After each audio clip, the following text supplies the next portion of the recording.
50 million worlds, 25,000 Star Destroyers, each one a mile and a half of gray steel.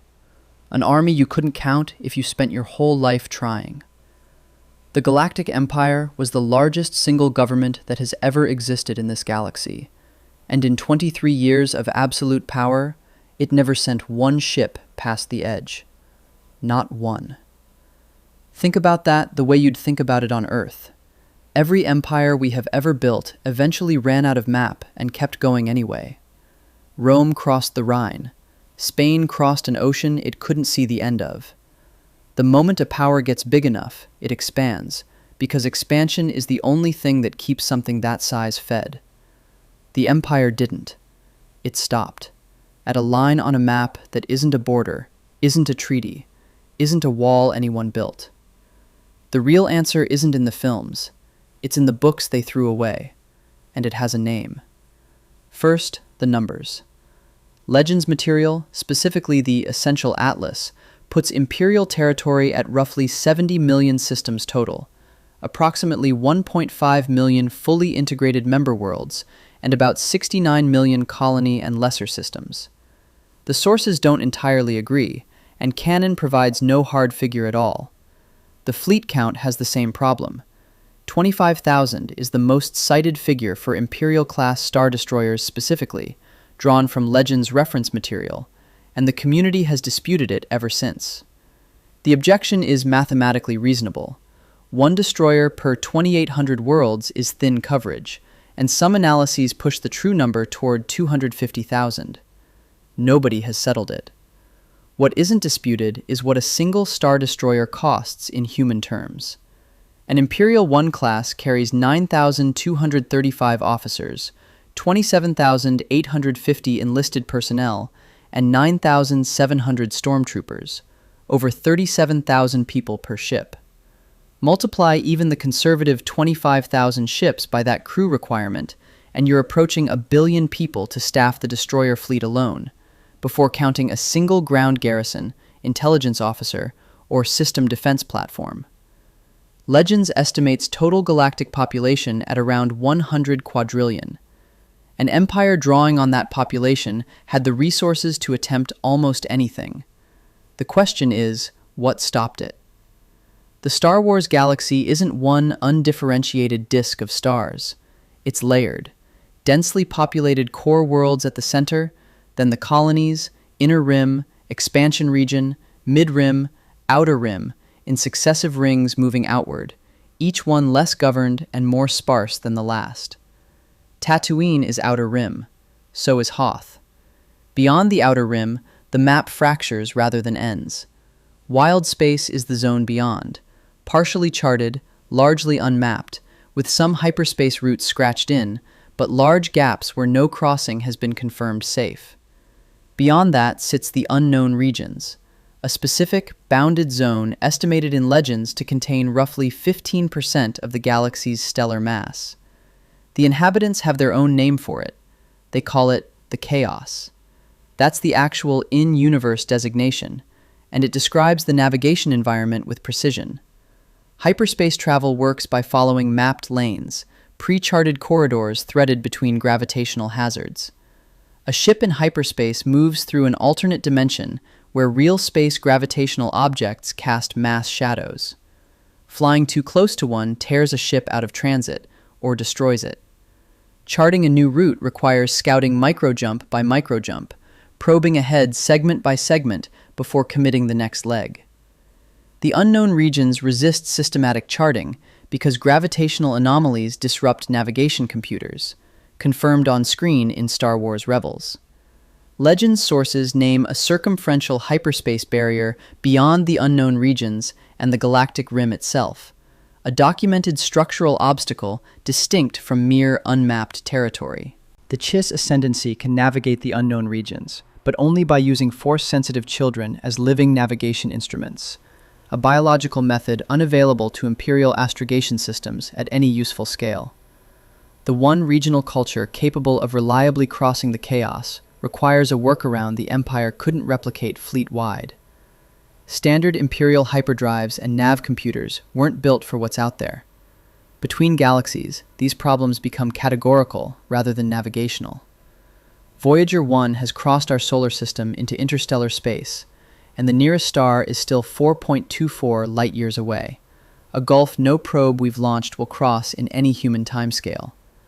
The nearest galaxy sits 2.5 million light-years further still. For the Empire, a fleet that could reach the galactic rim in days would face intergalactic space with no mapped lanes, no infrastructure, no mass shadows to navigate by, and a named physical barrier at the edge they had not solved. No documented Imperial expedition crossed that barrier and reported back. The Outbound Flight Project, the one Legends-era attempt at extragalactic exploration, was destroyed before it reached open space, partly by Thrawn, partly by Palpatine's own authorization.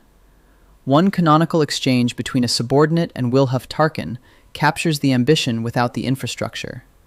When asked whether the Empire would stop at the galaxy's edge, Tarkin replied simply, "Why stop there?" An aspiration with no viable path behind it. All of what follows is Legends, the story the novels told and the films abandoned. In 25 ABY, a monitoring organization called the Extragalactic Society detected an incoming contact at the galaxy's rim. The contact was the Yuuzhan Vong. The New Jedi Order novel cycle, 19 books across a 4-year span, beginning with R.A. Salvatore's Vector Prime, depicts what happened next.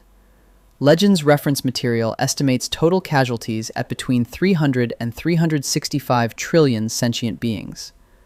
Coruscant fell, was terraformed using Vong biotech, and renamed Yuuzhan Tar. That fall is depicted in Troy Denning's Star by Star. The New Republic nearly ceased to exist as a functioning government. The Yuuzhan Vong are extragalactic in the most literal sense. They originated from an unnamed galaxy. They call it only their ancestral galaxy, because it no longer exists as they left it. Their original homeworld, also called Yuuzhan Tar, was destroyed in wars against rival civilizations within that galaxy. When their home was ruined, the species departed. They crossed the intergalactic void aboard world ships, living vessels grown from a material called yorick coral, roughly 10 kilometers wide, propelled by biological gravity manipulation organs called Dovin basils. These were generation ships. Populations were born, aged, and died aboard them during the transit. Many of those vessels began dying shortly after arrival, too old to survive having made it at all. Legends continuity describes the journey as taking millennia. Probe organisms reached the Star Wars galaxy's rim approximately 3,963 years before the Battle of Yavin, while the main invasion began in 25 ABY, a gap implying thousands of years of preparation, staging, and slow passage across the void. The Vong arrived completely invisible in the Force. Jedi couldn't detect them. Their biotech had no mechanical components for any standard sensor to identify. They were everything the galaxy's defenses weren't built to fight. Their crossing demonstrates something precise. The intergalactic gap is crossable, but only by a civilization that committed everything: generations of life, the destruction of their origin galaxy, thousands of years of sustained movement, to a single transit. Arriving meant immediate, total war. An Imperial task force attempting the same passage would have needed a one-way voyage with no supply chain, no return infrastructure, and no map, to face something that spent millennia preparing to fight whoever it found. Palpatine's military expansion makes different sense in that light. The Rebel Alliance required a handful of frigates and a thermal exhaust port to collapse the Empire's primary weapon. A fleet of tens of thousands of Star Destroyers, 2 superweapons, and administrative infrastructure across tens of millions of systems is a posture calibrated for a civilizational scale war, one no internal enemy ever actually presented. In Legends, Palpatine had intelligence on the Yuuzhan Vong. Timothy Zahn's novel Outbound Flight establishes that Palpatine received information about the Vong through Thrawn, and authorized the destruction of a Republic exploration vessel, partly to prevent it from making contact with them in intergalactic space. In Disney canon, the Aftermath trilogy by Chuck Wendig establishes that before his death at Endor, Palpatine was actively sensing a powerful presence in the unknown regions and had built observatories specifically to study them. His post-death contingency plan redirected Imperial remnants toward that same region. The two continuities describe the same preoccupation through different lenses. A galaxy-wide totalitarian state is arguably the optimal structure for meeting a single, overwhelming external threat with one unified command, rather than 1,000 disagreeing systems. The internal logic fits the threat profile of the Yuuzhan Vong more cleanly than it fits any problem the galaxy itself ever presented him. On April 25, 2014, Lucasfilm published an announcement titled, "The legendary Star Wars expanded universe turns a new page." Every new Jedi Order novel, The Fall of Coruscant, 300 to 365 trillion casualties, all of it reclassified as non-canon in a blanket reset. Lucasfilm's senior editor Jennifer Heddle confirmed the same day that the pre-2014 expanded universe was non-canon, full stop.